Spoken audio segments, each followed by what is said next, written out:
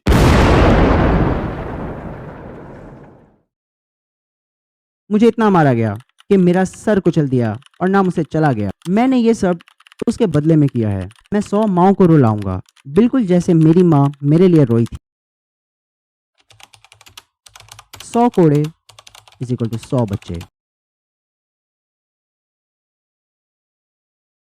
مئی 1999 جاوید اقبال اپنے بدلے کی مہم کا آغاز کرتا ہے اور صرف 147 دن کے اندر شہر لاہور سے 100 بچے غائب ہو چکے ہوئے تھے.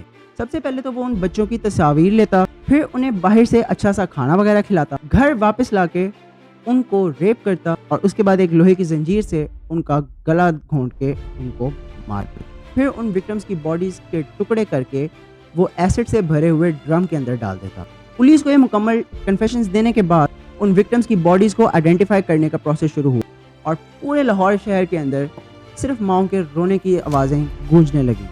سڑکیں خالی ہو چکی ہوئی تھیں اور ماں باپ نے اپنے بچوں کو اسکول تک جانے سے روک دیا تھا. 100 میں سے صرف 57 بچوں کی آئیڈینٹیفیکیشن ہو سکی تھی کیونکہ زیادہ تر باڈیز ایسڈ کے اندر پورے طریقے سے ڈیزالو ہو چکی ہوئی تھی. February 18, 2000 Javed Iqbal was formally indicted اور ساتھ ہی اس کے 3 ساتھی ساجد جس کو 686 سال کی سزا ہوئی اور جاوید کے دوسرے ساتھی ندیم کو 186 سال کی اور اس کا تیسرا ساتھی صابر جو کہ اس وقت صرف 13 سال کا تھا اپنی زندگی کے اگلے 42 سال جیل میں دیکھ رہا تھا. جاوید اقبال کا خود کو کنفیشن دے کے کنفرنٹ کرنا, جنگ کے دفتر آ کر خود کو سرنڈر کر دینا اور پولیس کو ثبوت کے ساتھ مکمل بیان دینا اس کو عبرتناک سزا دینے کے لیے کافی تھا. اس کے باوجود جاوید کورٹ میں اپنی انوسینس کلیم کرتا رہا. اسے کلیم کے مطابق اس نے کنفیشن صرف اسی لیے دیا تھا تاکہ جو سڑکوں پہ رہنے والے بچے ہوتے ہیں ان کو اٹینشن مل سکے اور انہیں ایک اچھا ماحول دیا جا سکے. اس کے بعد جاوید نے دوبارہ اپنی سٹیٹمنٹ کو چینج کیا اور وہ کہتا ہے کہ 20 لوگ اس کے گھر میں آئے اور ان 100 بچوں کو قتل کر دیا جن میں سے وہ کسی ایک بچے کو بھی نہیں بچا سکا. اور اس گلٹ میں آ کر اس نے پولیس کو یہ جھوٹا بیان ریکارڈ کیا. 9 مارچ 2000 ہے. جاوید کورٹ کے اندر تیسری دفعہ اپنا سٹیٹمنٹ چینج کر کہ کوئی بھی بچہ قتل نہیں ہوا اور یہ سب ایک پبلسٹی سٹنٹ. کورٹ نے جاوید اقبال کے ان تینوں سٹیٹمنٹس کو رد کر دیا. جج اللہ بخش رانجھا کے کندھوں کے اوپر ایک بہت بڑا بوجھ تھا. لوگ سارا دن کورٹ کے باہر احتجاج ہڑتال کرتے رہے اور اپنے بچوں کے لیے انصاف مانگتے. جاوید کو وہ سزا ہوئی کہ جو پاکستان کی تاریخ تو کیا پوری دنیا کی تاریخ میں آج تک کسی کو نہیں. جاوید اقبال کو مینار پاکستان لے جا کر پوری دنیا کے سامنے اسی اسٹیل کی چین سے پھانسی دی جائے گی جس سے وہ اپنے وکٹمز کو مارا کرتا تھا. اس کے بعد اس کی باڈی کے 100 ٹکڑے کیے جائیں گے اور سیم اسی طریقے سے ایسڈ سے بھرے ہوئے ڈرم کے اندر ان ٹکڑوں کو پھینک دیا جائے گا جس طریقے سے جاوید اقبال اپنا وحشی پن ان بچوں کے اوپر نکالتا. یہ سزا کا اعلان سن کر فوراً نہ صرف پورے ملک کی سرکار بلکہ کچھ انٹرنیشنل ہیومن رائٹس NGOs بھی الرٹ ہو گئی. اس دوران کے انٹیریئر منسٹر اس سزا کی مذمت کرتے ہوئے اس سزا کو human rights violation. Javed Iqbal کے ڈیفینڈنگ لائر کو ڈیتھ تھریٹس آنے لگے and he had to step back from Javed's case. Now it was certain کہ جاوید اقبال کی جو سزا تھی وہ لاک ہو چکی ہے.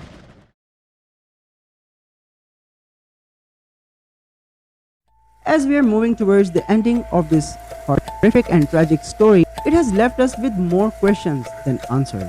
9th October 2001 Maximum Security Prison Kot Lakhpat کے سیل نمبر 7 کے اندر جاوید اقبال اپنے ساتھی ساجد کے ہمراہ ڈیڈ پایا گیا. پرائمری انویسٹیگیشنز کے اکارڈنگ ساجد نے اپنی قمیض کا پھندا بنا کر خود کو لٹکا لیا اور اسی سیم طریقے سے جاوید اقبال نے بھی خود کو ختم کر دیا. لیکن مزید انویسٹیگیشن سے یہ بات سامنے آئی کہ رات کے 10 سے صبح 2 بجے CCTV کیمراز آف تھے اور پرزن کے سیکیورٹی گارڈ کے بیان کے مطابق وہ اس وقت سو رہا. اب ان دونوں مجرم کا ایک ہی ٹائم پہ ایک ہی طریقے سے مر جانا ہم سب لوگوں کو صرف شک میں ڈالا کہ کیا جاوید اور ساجد نے واقعی اپنی جان لی یا پھر ان دونوں کو مروایا گیا.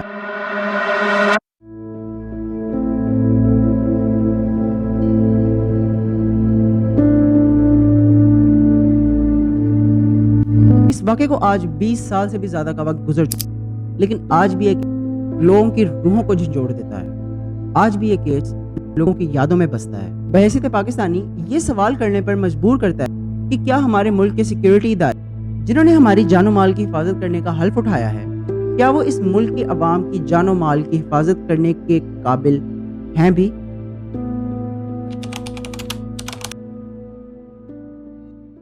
Alright guys, that's it for today. I hope آپ لوگوں کو آج کا ہمارا یہ ڈارک creepy اور horrific قسم کی سٹوری پسند آئی ہوگی. اگر آپ لوگوں کو اس طرح کی مزید ویڈیوز دیکھنی ہو، یہاں کہیں پہ میں نے ایسے ہی ایک سائیکوپیتھ پیٹر سکلی کی سٹوری کو ڈاکومنٹ کیا اور یہاں کلک کرنے پہ آپ لوگوں کو ہماری مزید پلے لسٹ مل جائے گی. ویڈیو کو لائک ضرور کیجیے گا، چینل کو سبسکرائب کر دیں اور اپنے دوستوں کے ساتھ زیادہ سے زیادہ ویڈیو اور چینل کو شیئر کیجیے.